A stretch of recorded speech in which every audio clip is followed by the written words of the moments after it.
അമ്മയുടെ പ്രത്യക്ഷീണത്തിന് സാക്ഷിയാക്കുവാൻ എന്നെ അനുഗ്രഹിച്ച പരിശുദ്ധമ്മയ്ക്കും തിരുക്കുമാരനും ഒരായിരം നന്ദി. എൻ്റെ പേര് അമൽ റോയി.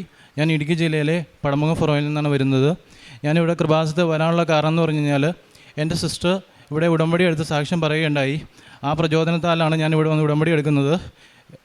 ഏപ്രിൽ 10, 2024 ഞാൻ ഇവിടെ ആദ്യമായിട്ട് ഉടമ്പടി എടുക്കുന്നത്. ഉടമ്പടി എടുക്കാനുള്ള കാരണം എന്ന് പറഞ്ഞു കഴിഞ്ഞാൽ ഞാൻ മാൾട്ട എന്ന രാജ്യത്തേക്ക് ഞാൻ വിസയ്ക്ക് വേണ്ടിയിട്ട് പേപ്പർ വർക്ക് സ്റ്റാർട്ട് ചെയ്തിട്ടുണ്ടായിരുന്നു. അപ്പോൾ പേപ്പർ വർക്കിൻ്റെ ലാഗ് കാരണം അത് സ്പീഡപ്പാക്കാൻ വേണ്ടിയിട്ടാണ് ഞാൻ ഉടമ്പടി ആദ്യമായിട്ട് എടുക്കുന്നത്. എൻ്റെ ആദ്യത്തെ നിയോഗം അമ്മയുടെ പ്രത്യക്ഷീണത്തിന് സാക്ഷിയാക്കുവാനായിട്ട് എന്നെ അനുഗ്രഹിക്കണമേ എന്നായിരുന്നു. രണ്ടാമത്തെ നിയോഗമായിട്ട് ഞാൻ മാൾട്ടയ്ക്ക് ആണ് വെച്ചത്. അപ്പോൾ ഞാൻ അത് വെച്ച് ഏപ്രിൽ 10 ഉടമ്പടി എടുത്ത് 3 മാസത്തെ 90 ദിവസത്തെ എൻ്റെ ഉടമ്പടി മനോഹരമായിട്ട് തന്നെ ഞാൻ ഉടമ്പടിയിൽ എല്ലാ കാര്യങ്ങളും ചെയ്ത് മുന്നോട്ട് കൊണ്ടുപോയി. പക്ഷേ എൻ്റെ പേപ്പർ വർക്ക് ലാഗടിച്ചു തന്നെ നിൽക്കുമായിരുന്നു. അതിനൊരു വ്യത്യാസം ഉണ്ടായില്ല. ഏകദേശം എൻ്റെ ഉടമ്പടി കഴിഞ്ഞ് സെപ്റ്റംബർ 24 ആയിരുന്നു എനിക്ക് പെർമിറ്റ് വരുന്നത്. നവംബർ 1 ഞാൻ വിസയ്ക്ക് വയ്ക്കുന്നത്. ഞാൻ ആദ്യത്തെ ഉടമ്പടി എടുത്തു, പിന്നെ ഞാൻ ഉടമ്പടി എടുത്തില്ല. 90 ദിവസത്തെ ഉടമ്പടി കഴിഞ്ഞിട്ട് ഞാൻ എൻ്റെ വിസയൊക്കെ വെച്ച് വിസ വന്നിട്ട് ഉടമ്പടി എടുക്കാമെന്നുള്ളൊരു ധാരണയാണ് നിന്നത്. പക്ഷേ ദൈവം എന്നെ അനുഗ്രഹിച്ചില്ല. ഡിസംബർ 10 എനിക്ക് വിസ റിജക്ഷൻ വന്നു. ഞാൻ ഒരുപാട് ആഗ്രഹിച്ച് ഒരുപാട് ആൾക്കാരോട് പറഞ്ഞ് എൻ്റെ ഫ്രണ്ട്സിനോടും അവർ കുടുംബക്കാരോടൊക്കെ പറഞ്ഞു തന്ന എൻ്റെ വിസ എനിക്ക് കിട്ടാണ്ട് വന്നപ്പോഴത്തേക്കും എനിക്ക് ഒരുപാട് വിഷമമായി. കാരണം ആത്മീയമായിട്ട് ഞാൻ ഒട്ടും പുറകിലല്ലാണ്ടിരുന്ന ആളായിരുന്നു ഞാൻ. അങ്ങനെ കൃപാസനത്തിൽ വന്ന് എന്നും പ്രാർത്ഥിക്കുമായിരുന്നു. കൃപാസനത്തിൽ വന്ന് ഉടമ്പടി എടുത്ത അന്ന് മുതൽ ഞാൻ എന്നും ജപമാലയൊക്കെ ചെല്ലുമായിരുന്നു. കണ്ടിന്യൂസ് ആയിട്ട് ഒരു ദിവസം പോലും മുടക്കം വന്നിട്ടില്ല. പക്ഷേ അമ്മ എന്തുകൊണ്ട് എന്നെ അനുഗ്രഹിച്ചില്ല എന്നുള്ളൊരു ചോദ്യം എപ്പോഴും എൻ്റെ മനസ്സിലുണ്ടായിരുന്നു. അങ്ങനെ ആ കാര്യം കഴിഞ്ഞ് പിറ്റേ വർഷം 2025 ജനുവരി 1 ഞാൻ വീണ്ടും ഇവിടെ വന്ന് ഉടമ്പടി എടുത്തു. അതെൻ്റെ ആദ്യത്തെ ഉടമ്പടി പുതുക്കലായിരുന്നു. ആ ഉടമ്പടിയിൽ ഞാൻ വളരെ ഉഴപ്പായിരുന്നു. ആദ്യത്തെ 1 മാസം ഞാൻ നന്നായിട്ട് കൊണ്ടുപോയെങ്കിലും പിന്നീട് എനിക്ക് നന്നായിട്ട് കൊണ്ടുപോകാൻ സാധിച്ചില്ല. നന്നായിട്ട് ഞാൻ ഉഴപ്പി. പിന്നെ ആ മാസത്തിൽ തന്നെ ജനുവരി കഴിഞ്ഞ് ഫെബ്രുവരി മാസത്തിൽ ഉടമ്പടി നിൽക്കുമ്പോൾ തന്നെ ഞാൻ സൗദിയിലേക്ക് ഒരു പേപ്പർ വർക്കും ചെയ്തു. ഞാൻ നേഴ്സായിട്ട് വർക്ക് ചെയ്യുകയാണ്. അപ്പോൾ സൗദിയിലേക്കുള്ള പേപ്പർ വർക്ക് ചെയ്തപ്പോഴത്തേക്കും പേപ്പർ വർക്കെല്ലാം നല്ല ഭംഗിയായിട്ട് നടന്നു. അവസാന ഘട്ടത്തിൽ വിസയ്ക്ക് വെക്കുന്നതിന് മുമ്പ് മെഡിക്കൽ എന്നൊരു സംഭവമുണ്ട്. അപ്പോൾ മെഡിക്കൽ ചെയ്യാനായിട്ട് ഞാൻ മാർച്ച് മാസത്തിൽ ഡേറ്റ് എടുത്തു. മെഡിക്കൽ ചെയ്തു. അന്ന് തന്നെ എനിക്ക് റിസൾട്ട് വന്നു. ഞാൻ മെഡിക്കൽ റിജക്റ്റായി. എനിക്ക് കാൽസിഫിക്കേഷൻ എന്നൊരു സംഭവം കൊണ്ടാണ് ഞാൻ റിജക്റ്റ് ആയത്. ഞാൻ ഒരുപാട് കരഞ്ഞു. ഞാൻ ബാംഗ്ലൂരാണ് മെഡിക്കൽ ചെയ്തത്. പിന്നെ അടുത്ത മാസം 1 മാസം കഴിഞ്ഞിട്ടാണ് അടുത്ത മെഡിക്കൽ ചെയ്യാനായിട്ട് സാധിക്കുകയുള്ളൂ. അപ്പോൾ ഞാൻ പ്രാർത്ഥിച്ചു. പ്രാർത്ഥന തന്നെയായിരുന്നു. പക്ഷേ ഭയങ്കര ഉഴപ്പായിരുന്നു. കാരണം എൻ്റെ ജീവിതത്തിൽ തോൽവി മാത്രമേ എൻ്റെ ജീവിതത്തിൽ ഉണ്ടായിട്ടുള്ളൂ. തോൽവിയെ മാത്രമായിട്ട് ഉണ്ടായിക്കൊണ്ടിരുന്നുകൊണ്ട് ഞാൻ പ്രാർത്ഥന കുറവായിരുന്നു. എന്നാലും ഞാൻ മാതാവിലുള്ള വിശ്വാസം കുറഞ്ഞില്ല.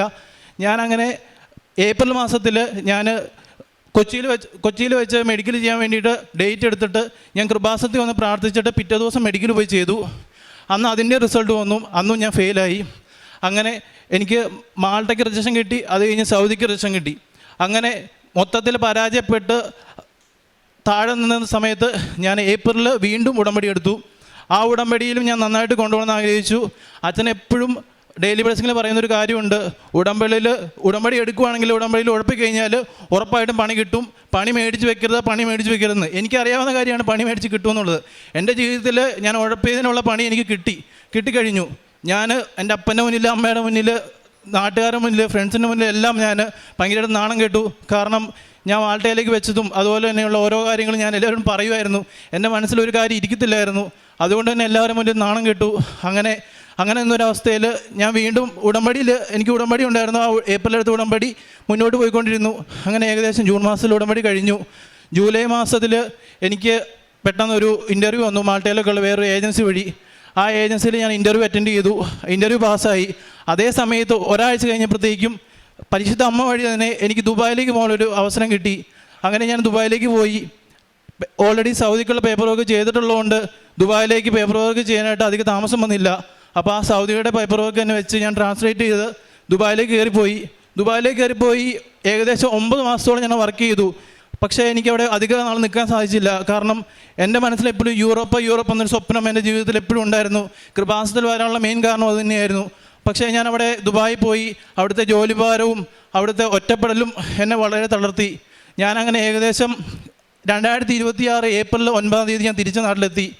അങ്ങനെ 2026 ഏപ്രിൽ 13 ഞാൻ എൻ്റെ 4ാമത്തെ ഉടമ്പടി പുതുക്കി ഇവിടെ വന്ന്. പക്ഷേ 4ാമത്തെ ഉടമ്പടി പുതുക്കിയിട്ടും അച്ഛനെപ്പോഴും ധ്യാനത്തിൽ പറയുന്നത് ഞാൻ കേൾക്കാറുണ്ട്, 4 ഉടമ്പടി പുതുക്കിയിട്ടും ലഭിക്കാത്തവർ അത്രയ്ക്കും മോശമായിട്ടുള്ള ഉഴപ്പ് ഉടമ്പടി ചെയ്യുന്ന ആൾക്കാർക്ക് മാത്രമാണ് അത് കിട്ടാത്തതെന്ന്. അപ്പോൾ ഞാൻ എപ്പോഴും പ്രാർത്ഥിക്കുമായിരുന്നു, പരിശുദ്ധമേ എൻ്റെ അവസ്ഥ കൊണ്ട് ഞാൻ എല്ലായിടത്തും തോറ്റുപോയതുകൊണ്ടല്ലേ ഞാൻ ഇങ്ങനെയൊക്കെ ആയത്. അങ്ങനെയൊക്കെ ഞാൻ എപ്പോഴും പ്രാർത്ഥിക്കുമായിരുന്നു.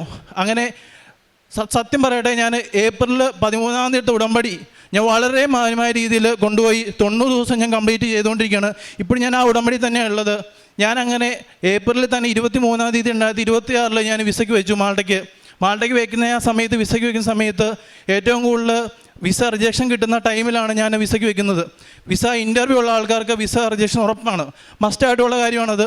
അപ്പോൾ ഞാൻ പ്രാർത്ഥിച്ചത് ഇങ്ങനെയായിരുന്നു, പരിശുദ്ധ അമ്മേ മാതാവേ, അമ്മയുടെ മകനാണ് ഞാനെങ്കിൽ 2026 ഏപ്രിൽ 23 വിസയ്ക്ക് വയ്ക്കുന്ന എനിക്ക് വിസ ഇൻ്റർവ്യൂ ഇല്ലാണ്ട് വിസ കിട്ടണമേ എന്ന് ഞാൻ പ്രാർത്ഥിച്ചത്. എൻ്റെ കൂടെ 3 പേര് വിസയ്ക്ക് വെച്ചിട്ടുണ്ടായിരുന്നു. അന്ന് ഞാൻ അവിടെ വെച്ച് പരിചയപ്പെട്ട ആൾക്കാർ, അവർ എൻ്റെ കൂടെ വിസയ്ക്ക് വെച്ച് മെയ് 26 അവർക്ക് വിസ വന്നു. പക്ഷേ അവരുടെ കൂടെ വെച്ച് എനിക്ക് മാത്രം വിസ വന്നില്ല. അതെന്നെ ഭയങ്കരമായിട്ടും തളർത്തി. പക്ഷേ ഞാൻ തളർന്നെങ്കിലും ഞാൻ പ്രാർത്ഥന കുറച്ചില്ല. അങ്ങനെ ജൂണിൽ ഞാൻ പ്രാർത്ഥിച്ചുകൊണ്ടിരുന്നപ്പോഴത്തേക്കും ജൂണിൽ തന്നെ ജൂൺ 19 തീയതി എനിക്ക് വിസ കിട്ടി. 2024 മുതൽ 2026 വരെ 2.5 വർഷത്തെ കാലയളവിൽ ഞാൻ ആഗ്രഹിച്ച എൻ്റെ സംഭവം ഞാൻ ജൂൺ 26 നേടിയെടുത്തു. അതാണ് എൻ്റെ ഈ കൃപാസ ഏറ്റവും വലിയ സാക്ഷ്യം. എനിക്ക് എപ്പോഴും ഉള്ളൊരു ആഗ്രഹമായിരുന്നു, യൂത്തിൻ്റെ ഇടയിലുള്ള ഒരാളെന്ന നിലയ്ക്ക് ഏറ്റവും വലിയ കൃപാസത്തിൽ വന്ന് സാക്ഷ്യം പറയണം എന്നുള്ള എൻ്റെ ഏറ്റവും വലിയ ആഗ്രഹമായിരുന്നു. അതാണ് എൻ്റെ ഈ മാൾട്ടയിലേക്കുള്ള വിസ കിട്ടിൻ്റെ എൻ്റെ ആദ്യത്തെ സാക്ഷ്യം. രണ്ടാമത്തെ കാര്യം എന്ന് പറഞ്ഞാൽ, മാൾട്ടയിലേക്കുള്ള വിസ കിട്ടുന്നതിന് മുമ്പ് തന്നെ ഞങ്ങളുടെ സ്ഥലം വിൽപ്പം നടക്കണം എന്നൊരു ആഗ്രഹം ഉണ്ടായിരുന്നു. കാരണം സ്ഥലം വിറ്റാലേ എനിക്ക് മാൾട്ടയിലേക്ക് പോകാനുള്ള ഏജൻസി ഫീസ് കൊടുക്കാൻ സാധിക്കുകയുള്ളൂ. കാരണം മിഡിൽ ക്ലാസ് ഫാമിലി ആയതുകൊണ്ട് തന്നെ, വളരെ സാമ്പത്തികമായിട്ട് വളരെ പിന്നോക്കം നിൽക്കുന്ന ആൾക്കാരായതുകൊണ്ട് തന്നെ സ്ഥല വിൽപ്പന നടന്നാൽ മാത്രമാണ് വിസ കിട്ടിയാലും കയറി പോകാനായിട്ട് സാധിക്കുകയുള്ളൂ. അങ്ങനെ ഞാൻ പ്രാർത്ഥിച്ച ഫലമായി 30 ആൾക്കാർ വീട് വേണ്ടാന്ന് പറഞ്ഞ ആൾക്കാർ എന്ന സമയത്ത് 30 ആൾക്കാർ വന്ന് കണ്ടിട്ട് ഏപ്രിൽ 13 ഞാൻ ഉടമ്പടി എടുത്ത് ഇവിടുന്ന് മണ്ണെടുത്തുകൊണ്ട് പോയി എൻ്റെ വീടിൻ്റെ 4 ചുവരിൽ ഞാൻ കൊണ്ടുപോയിട്ടു. 4 ചുവരിൽ കൊണ്ടുപോയിട്ട് വിശ്വാസ പ്രമാണം ചൊല്ലി ഞാൻ ചൊല്ലിയിട്ടു. അങ്ങനെ വിശ്വാസ പ്രമാണം ചൊല്ലിയിട്ടിട്ട് ഞാൻ ചൊല്ലി എൻ്റെ 2ാമത്തെ ആഴ്ച ഞാൻ മണ്ണ് കൊണ്ടുപോയിട്ട് 14 തീയതി മണ്ണ് കൊണ്ടുപോയിട്ടു. അതിൻ്റെ 2 ആഴ്ച കഴിയുമ്പോഴത്തേക്കും ഞങ്ങളുടെ സ്ഥലവിൽപ്പന ഞങ്ങൾ ആഗ്രഹിച്ച പൈസയ്ക്ക് തന്നെ ഞങ്ങളുടെ സ്ഥലവിൽപ്പന നടന്നു. അതാണ് എൻ്റെ 2ാമത്തെ സാക്ഷ്യം. അതുപോലെ ആത്മീയമായ രീതിയിൽ ഞാൻ വളരുക എന്ന് പറഞ്ഞാൽ, ഞാൻ കൃപാസനത്തിൽ വരുന്നതിന് മുമ്പ് ഞാൻ ജപമാല ചെല്ലുമായിരുന്നു. പക്ഷേ ഡെയിലി ചെല്ലുന്ന കാര്യങ്ങളൊന്നും ഉണ്ടായിരുന്നില്ല. ഞാൻ നേഴ്സ് ആയതുകൊണ്ട് തന്നെ പല ടൈമിലാണ് ഡ്യൂട്ടിയും കാര്യങ്ങളൊക്കെ. അപ്പോൾ അത് അഡ്ജസ്റ്റ് ചെയ്ത് ചെല്ലുക എന്ന് പറഞ്ഞാൽ, പിന്നെ ഞാൻ യൂത്ത് ആയതുകൊണ്ടും എന്നെ സംബന്ധിക്കുന്ന കാര്യത്തിൽ അത് ഭയങ്കര ബുദ്ധിമുട്ടായിരുന്നു.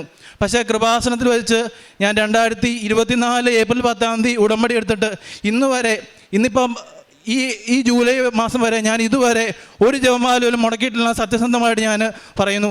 അത്രയ്ക്കും നല്ലൊരു കൃപ പരിശുദ്ധ അമ്മ വഴി എനിക്ക് തിരുക്കുമാരൻ ഇവിടെ തന്നിട്ടുണ്ട്. ആദ്യമായിട്ട് എനിക്കപ്പം ജപമാലയിലൂടെ കൂടുതലായിട്ട് സംബന്ധിക്കാൻ സാധിച്ചു.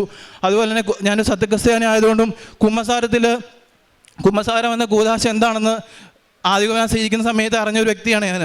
അപ്പം ആ കുമ്പസാരം എന്ന കൂദാശ ഞാൻ നേരത്തെ കൃപാസന ഉടമ്പടി എടുക്കുന്നതിന് മുമ്പ് ഞാൻ 3 മാസം കൂടുമ്പം 2 തവണ അങ്ങനെയൊക്കെ ചൊല്ലിക്കൊണ്ടിരുന്ന ഞാൻ ഇപ്പം 1 മാസത്തിൽ 3 തവണയെങ്കിലും കുമ്പസാരിക്കുന്ന ഒരു അവസ്ഥയിലേക്ക് എത്തിക്കാനായിട്ട് പരിശുദ്ധ അമ്മ വഴി കൃപ നൽകി ഞാൻ അനുഗ്രഹിച്ചു. അതുപോലെ തന്നെ എനിക്ക് ഇൻസ്റ്റഗ്രാമിലൊരു പേജുണ്ട്. ആ പേജിൽ കൂടെ പരിശുദ്ധ അമ്മയുടെ വീഡിയോസുകൾ ഒരുപാട് ചെയ്യുകയും അതിലൂടെ ഒരുപാട് ആൾക്കാർ എന്നോട് പ്രാർത്ഥനാ സഹായം ചോദിക്കുകയും അവർക്ക് വേണ്ടിയിട്ട് പ്രാർത്ഥനാ സഹായം പ്രാർത്ഥിക്കാൻ പറ്റുകയും അതുപോലെ തന്നെ ഒരുപാട് പേര് കൃപാസനത്തെക്കുറിച്ച് ചോദിക്കുകയും ആ കൃപാസനത്തെക്കുറിച്ച് എനിക്ക് എല്ലാ കാര്യങ്ങളും പറയാൻ സാധിച്ചാലും ഞാൻ ഒരുപാട് അഭിമാനിക്കുന്നു. പരിശുദ്ധ അമ്മ എന്ന കൃപയ്ക്ക് ഒരുപാട് നന്ദി പറയുന്നു. അതുപോലെ എല്ലാവർക്കും വേണ്ടിയിട്ട് പ്രാർത്ഥിക്കുവാൻ എനിക്ക് സാധിച്ചു. പത്രം കൊടുക്കുന്ന സമയത്ത് കൃപാസന പത്രം ആദ്യം ഞാൻ ഉടമ്പടി എടുത്തപ്പോൾ പത്രം കൊടുക്കുന്ന ബുദ്ധിമുട്ട് എനിക്ക് ഭയങ്കര ബുദ്ധിമുട്ടായിരുന്നു. കാരണം ഓരോരുത്തരുടെ ആൾക്കാരുടെ ഇടയിലേക്കും പുച്ഛത്തോടെയുള്ള നോട്ടം, ഒരുപാട് ആൾക്കാരെ മുന്നിൽ പോയിട്ട് ഞാൻ പുച്ഛത്തോടെ നോട്ടത്തിൽ ഞാൻ നാണം കെട്ട അവസ്ഥ ഉണ്ടായിട്ടുണ്ട്. കാരണം ഇത്രയും പ്രായമായിട്ട് നീയൊക്കെ പത്രം കൊടുത്ത് നടക്കുക എന്നുള്ള രീതിയിലുള്ള ചോദ്യങ്ങളും എൻ്റെ മനസ്സിലേക്ക് എൻ്റെ മുഖത്ത് നോക്കി പറഞ്ഞ ആൾക്കാരുണ്ട്. അപ്പോൾ അത്രയ്ക്കും നാണം കെട്ടിച്ചിട്ടും പരിശുദ്ധ അമ്മയ്ക്കും കർത്താവായ ഈശോയ്ക്കും വേണ്ടിയിട്ട് എനിക്ക് ആ പത്രം കൊടുക്കാൻ സാധിച്ചതിൽ ഞാൻ അഭിമാനിക്കുന്നു. അതുപോലെ തന്നെ ഇത്രയൊക്കെ പ്രശ്നങ്ങളുണ്ടായിട്ടും ബാംഗ്ലൂരിൽ ഞാൻ ജോലി ചെയ്യുന്ന സമയത്ത് ഇവിടുന്ന് എൻ്റെ 2ാമത്തെ പുതുക്കൽ ഉടമ്പടിയുടെ സമയത്ത് ഞാൻ കർണാടക പത്രം മേടിച്ചു പോയി. കർണാടക എന്ന് പറഞ്ഞു കഴിഞ്ഞാൽ ക്രിസ്ത്യാനികൾ വളരെ കുറവുള്ള സ്ഥലമാണ്. കർണാടക എന്ന് പറഞ്ഞു കഴിഞ്ഞാൽ വേറെ മതക്കാർ കൂടുതലുള്ള സ്ഥലമാണ്. അപ്പോൾ വേറെ മതക്കാരുള്ള സ്ഥലങ്ങളിലേക്ക് ഇറങ്ങി ചെന്ന് ക്രിസ്ത്യാനികളല്ലാത്ത ആൾക്കാർക്ക് കൃപാസനത്തെക്കുറിച്ച് പറഞ്ഞു കൊടുത്ത് എനിക്ക് ഈ പത്രം കൊടുക്കാനായിട്ട് എനിക്ക് സാധിച്ചു. അങ്ങനെ 2ാമത്തെ ഉടമ്പടിയിലെ എല്ലാ പത്രവും എനിക്ക് എത്ര പത്രം കിട്ടുമെന്ന് എനിക്ക് ഓർമ്മയില്ല. 30ഓളം പത്രം എനിക്ക് എന്തായാലും കിട്ടിയിട്ടുണ്ട്. ആ പത്രം മുഴുവൻ ഞാൻ കൃപാസനത്തിൻ്റെ പത്രം അവിടെ ബാംഗ്ലൂർ കൊണ്ടുപോയി എനിക്ക് കൊടുക്കുവാനായിട്ട് സാധിച്ചതിൽ ഞാൻ അഭിമാനിക്കുന്നു. പിന്നെ ഡെയിലി ബ്ലെസ്സിങ്ങിലാണെങ്കിലും എല്ലാ ദിവസത്തെ ഡെയിലി ബ്ലെസ്സിങ് ഞാൻ കൂടുമായിരുന്നു. മെഴുകുതിരി കത്തിച്ച് പ്രാർത്ഥിക്കുമായിരുന്നു. അതുപോലെ തന്നെ ജപമാല ചെല്ലുമായിരുന്നു. അതുപോലെ തന്നെ ഒരു ചൊവ്വാഴ്ചത്തെ പോലും ധ്യാനം ഞാൻ മുടക്കത്തില്ലായിരുന്നു. ചൊവ്വാഴ്ചത്തെ ധ്യാനം എനിക്ക് ചൊവ്വാഴ്ച തന്നെ കൂടാൻ സാധിക്കത്തില്ലായിരുന്നു. കാരണം എനിക്ക് ഡ്യൂട്ടി അഡ്ജസ്റ്റ് ചെയ്ത് കൂടണമായിരുന്നു. അപ്പം ഞാൻ ഞായറാഴ്ചക്കുള്ളിൽ തന്നെ ആ ആഴ്ചത്തെ ഞായറാഴ്ചക്കുള്ളിൽ തന്നെ ഏതെങ്കിലും ഒരു ദിവസം ഞാൻ അതിന് വേണ്ടി ടൈം മാറ്റി വെച്ച് ആ ധ്യാനം കൂടുമായിരുന്നു. അങ്ങനെ പരിശുദ്ധ അമ്മ എനിക്ക് ഈ 2024 തൊട്ട് 26 വർഷക്കാലത്ത് ഒരുപാട് പരീക്ഷണങ്ങൾ തന്നു. കാരണം നമ്മുടെ വിശ്വാസം കുറയുന്നുണ്ടോ എന്ന് അറിയാൻ വേണ്ടിയിട്ട് പരിശുദ്ധ അമ്മ വഴി തിരുക്കുമാരൻ എനിക്ക് ഒരുപാട് പരീക്ഷണങ്ങൾ തന്നു. ആദ്യത്തെ കുറേ പരീക്ഷണങ്ങൾ ഞാൻ തോറ്റു. പക്ഷേ പിന്നീട് എനിക്ക് മനസ്സിലായി പരീക്ഷണങ്ങൾ നമ്മളെ വിജയിപ്പിക്കുന്നുള്ളത് എൻ്റെ കൃപാസന മാതാവ് എനിക്ക് ആ ഒരു ഉണർവ് എനിക്ക് തന്നു. എനിക്കതിൻ്റെ ആൻസർ തന്നു. അതുപോലെ തന്നെ എനിക്ക് ഒരു കാര്യം കൂടെ പറയാനുള്ളതെന്ന് വെച്ചാൽ, എനിക്ക് വിസ വന്ന സമയത്ത്, വിസ വരുന്നതിന് മുമ്പായിട്ട് എൻ്റെ മനസ്സിൽ 2 അക്ക നമ്പർ എപ്പോഴും വരുമായിരുന്നു. അപ്പോൾ 2 അക്ക നമ്പറിൽ എന്താണെന്ന് എനിക്ക് മനസ്സിലാവുന്നില്ലായിരുന്നു. ജൂലൈ അവസാനം നിനക്ക് വിസ വരും, ഒരു 2 അക്ക നമ്പറും വരുമായിരുന്നു. അപ്പോൾ 2 അക്ക നമ്പർ എന്താണെന്ന് ഇങ്ങനെ ഞാൻ ആലോചിച്ചുകൊണ്ട സമയത്ത് എനിക്ക് വിസ വന്ന സമയത്ത് 29ാമത്തെ പേജിലാണ് എൻ്റെ വിസ കിട്ടിയത്. അപ്പോൾ ആ 2 അക്ക നമ്പർ എന്നെ മാതാവ് തോന്നിപ്പിച്ചത് എനിക്ക് ആ വിസ വരുന്ന നമ്പറായിരുന്നു. അതിൽ ജൂലൈ അവസാനം ഞാൻ പോകുമെന്ന് പറഞ്ഞു.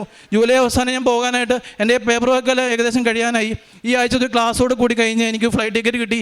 ഈ ആഴ്ച അവസാനം എനിക്ക് പോകാനായിട്ട് സാധിക്കും. അപ്പോൾ പരിശുദ്ധമ്മ എന്നെ തോന്നിപ്പിച്ച എല്ലാ കാര്യങ്ങളും അതിൽ ഞാൻ ഒരുപാട് അഭിമാനിക്കുന്നു, സന്തോഷിക്കുന്നു. കാരണം പരിശുദ്ധ അമ്മേനെ ഞാൻ വിശ്വസിച്ചു, തിരുക്കുമാരനെ ഞാൻ വിശ്വസിച്ചു, എന്നെ സമൃദ്ധമായിട്ട് അനുഗ്രഹിച്ചു. Thank you. അപ്പോസ്തല പ്രവർത്തനങ്ങൾ 9-ാം അധ്യായം 15-ാം തിരുവചനം. കർത്താവ് അവനോട് പറഞ്ഞു, നീ പോവുക, വിജാതീയരുടെയും രാജാക്കന്മാരുടെയും ഇസ്രായേൽ മക്കളുടെയും മുൻപിൽ എൻ്റെ നാമം വഹിക്കാൻ തിരഞ്ഞെടുക്കപ്പെട്ട പാത്രമാണവൻ. പൗലോസ്ലീഹായുടെ മാനസാന്തര സമയത്ത് അനനിയാസിനോട് ഈശോ ചെയ്ത അരുളപ്പാടാണത്. അവൻ നീ പോവുക, അവന് അഭിഷേകം നൽകുക എന്ന് അനനിയാസിനോട് പൗലോസിനെ കുറിച്ച് പറയുന്നതാണ്. അമൽ റോയ് എന്ന ഈ മകൻ, അദ്ദേഹത്തിൻ്റെ ആദ്യത്തെ നിയോഗം തന്നെ എന്നെ പ്രത്യക്ഷീകരണത്തിൻ്റെ സാക്ഷിയാക്കണമേ എന്നുള്ള നിയോഗമായിരുന്നു. ബഹുമാനപ്പെട്ട ജോസഫ് അച്ഛൻ നമ്മോട് പറയാറുണ്ട്, നിങ്ങളുടെ നിയോഗങ്ങൾ, ആവശ്യങ്ങൾ പെട്ടെന്ന് കത്തിപ്പിടിക്കണമെങ്കിൽ, പെട്ടെന്ന് സാധിക്കണമെങ്കിൽ ഒരൊറ്റ വരി പ്രാർത്ഥനയേ ഉള്ളൂ, അത് എന്നെ പ്രത്യക്ഷീകരണത്തിൻ്റെ സാക്ഷിയാക്കണമേ എന്നുള്ള പ്രാർത്ഥന. ആ നിയോഗം സാധിച്ചതിൻ്റെ സന്തോഷത്തിലാണ്, വളരെ എക്സൈറ്റ്മെൻറ്റിലാണ് അമൽ റോയ് എന്നിവിടെ സാക്ഷ്യം പറയുന്നത്.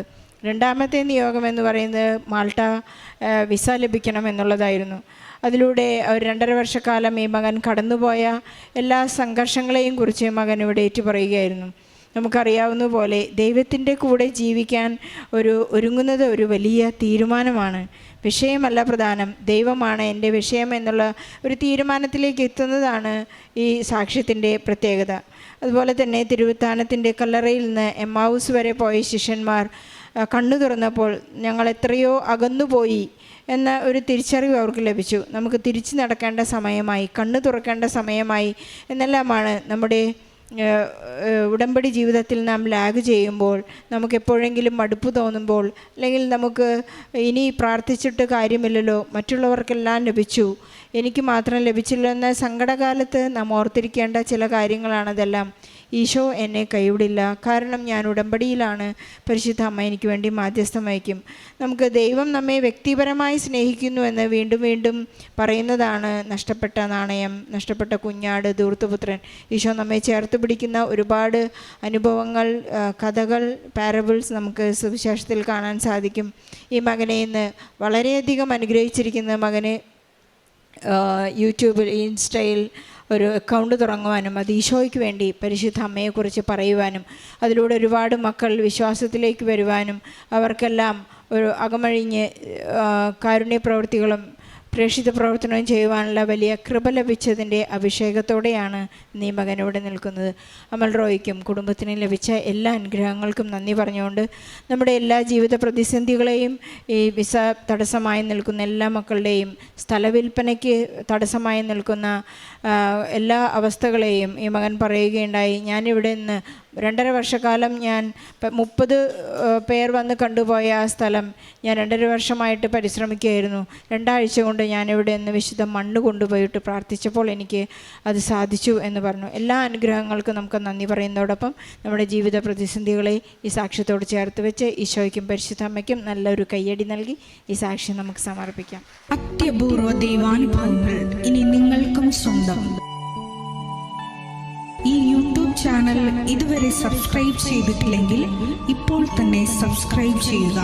ഈ വീഡിയോ ഇപ്പോൾ തന്നെ നിങ്ങളുടെ സുഹൃത്തുക്കൾക്ക് ഷെയർ ചെയ്തുകൊണ്ട് കർത്താവിൻ്റെ പ്രേക്ഷിതരാകുക.